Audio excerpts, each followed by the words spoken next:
वालेकुम। Question number 4 exercise 2.3। Question number 4 के अंदर हमें बोला हुआ है कि find the domain and range of these function. Note that in each case to find the domain determine the set of elements assigned value by the function. ठीक है, अब सबसे पहले तो हमें ये देखना है कि भाई डोमेन क्या होती है और रेंज क्या होती है। काफी लोगों को पता होगा, जिनको नहीं पता उनके लिए बता देता हूँ कि डोमेन आपके पास इनपुट वैल्यू होती है जो आप किसी फंक्शन को देते हैं। मिसाल के तौर पर कोई भी हमारे पास फंक्शन f है, एफ ऑफ एक्स मिसाल ले लेते हैं। कोई भी एक इक्वेशन है, वो हमारे पास है एक्स प्लस 5x यानी कि x square plus 5x minus 3 something as example. सही है, अब इसके अंदर जो हम x की वैल्यू पुट कराएंगे ना, वो हमारे पास क्या होगी, डोमेन होगी।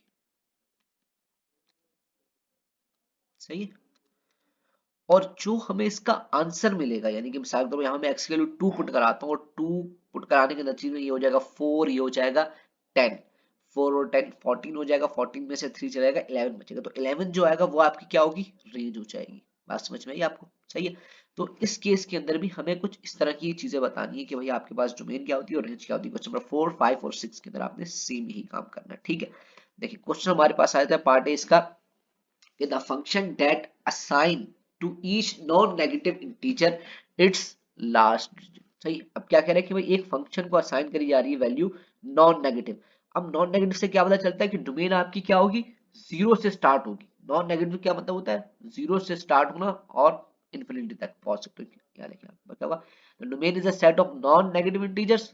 सही है, and the range is a set of digit zero through 9। अब ये 0 to 9 क्योंकि आगे क्या बोला, इट्स लास्ट डिजिट। सही है, इंटीजर इट्स लास्ट, यानी कि अब जो इसकी लास्ट वैल्यू होगी ना, वो भी क्या होगी, कोई ना कोई पॉजिटिव वैल्यू। आपको पता है कि भाई आप जो है किसी भी अपने क्या नाम है फंक्शन को कोई भी वैल्यू असाइन करवा रहे हैं, डोमेन है उसकी क्या हो जाएगी। फिर यहाँ पे जल्दी से हम एलिमेंट्स लिख देते हैं कि डोमेन आपके पास यहाँ पे क्या हो जाएगी, 0, 1, 2, 3 हो जाएगी, डॉट डॉट डॉट डॉट तक। सही है, और जो आपके पास रेंज होगी,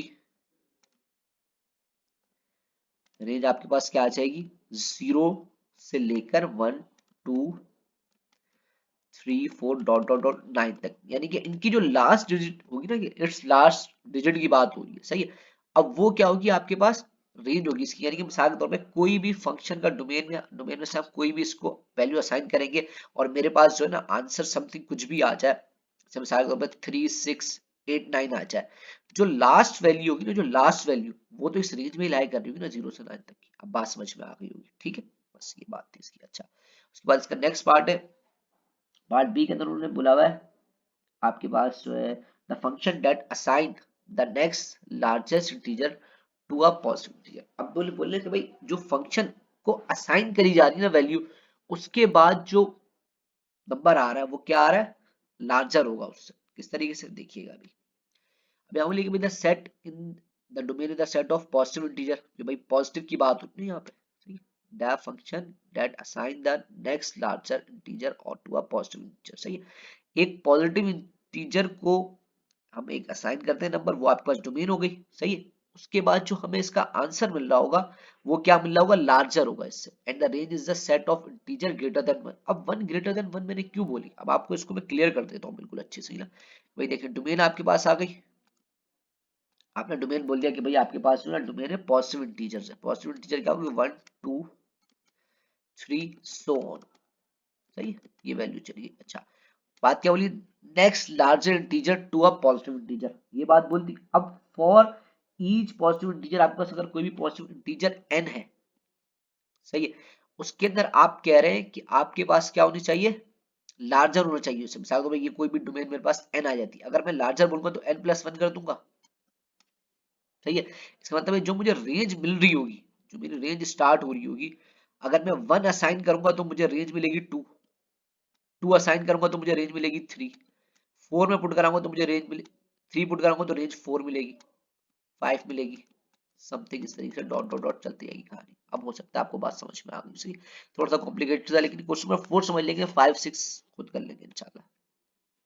उसके बाद फिर मेरे पास आ जाता है नेक्स्ट में कि the function that assign to a bit string the number of one bit in the string. सही, अब देखिए ये थोड़ा सा कॉम्प्लिकेटेड आ गया आपके पास, इसके जल्दी से देख लेते हैं कि the domain is the set of all bit string. अब देखो इसके अंदर हम कहेंगे क्या बोला था, the function that assign to a bit string. अब स्ट्रिंग की बात हो रही है, इसका मतलब क्या हो रहा है, जितनी भी स्ट्रिंग्स की सेट होगा, जितना भी कोई सेट होगा वो तो आपके डोमेन में आ जाएगा। एंड द रेंज क्या होगी, is the set of non negative integer. क्यों रेंज नॉन नेगेटिव क्यों होगी, क्योंकि भाई आपके पास जो है स्ट्रिंग की बिट्स जितनी जितनी बढ़ती जाएंगी तो वो पॉजिटिव ही होती जाएंगी ना, नेगेटिव तो नहीं होगी वो। बात समझ रहे होंगे आप लोग, सही है। और अगर इसमें थोड़ा सा और क्लियर करना चाहूँ तो इसकी मैं अगर डोमेन आपको लिखा तो डोमेन कुछ इस तरीके की हो जाएगी। डोमेन इसके पास में इसकी हो जाएगी, 0 से स्टार्ट होती है स्ट्रिंग की, पता होगा आपको, 0 1, उसके बाद फिर 0 0 भी होती है, फिर 0 1 भी होती है, उसके बाद 1 1 भी होती है। तो ये 100 इसी तरीके से चल रही होती है, सही है। और इसकी मैं रेंज की बात करी जाऊं तो रेंज आपके पास क्या होगी, नॉन नेगेटिव बोली हुई रेंज, तो 0 होगी, 1 2 3 सो ऑन, इस तरीके से। ठीक, समझ में आ रही होगी बात ये भी। उसके बाद इसका लास्ट पार्ट है, the function that assign to a bit string the number of string in the string. ये बात बोली इसके, सही है। थोड़ा सा ना अजीब सा आप लोगों को लग रहा हो, कॉम्प्लिकेटेड सा, लेकिन जब खुद करने बैठेंगे तो आ जाएगा। मैं सिर्फ आप लोगों के साथ सॉल्यूशन शेयर कर रहा हूँ उसके, तो फिर तबियत डाउन होने की वजह से थोड़ा अच्छे से एक्सप्लेन नहीं कर पा रहा हूँ, सही है। तो ये आपके पास आ गया, इसका पार्ट डी आ गया, सही। चलते हैं नेक्स्ट क्वेश्चन की तरफ।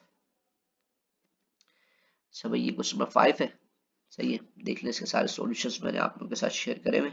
अगर फिर भी कोई इसमें क्वेश्चन हो तो कमेंट सेक्शन में कमेंट कर सकते हैं। और बाकी है कि मैंने इसके जो सॉल्यूशंस है ना, वो मैंने क्लियरली एक जगह पे पीडीएफ की फॉर्म में बना ली है। किसी को चाहिए हो तो वो कमेंट सेक्शन में कमेंट करे, तो बिल्कुल प्रॉपर फॉर्म में उसको पीडीएफ मिल जाएंगे, ठीक है।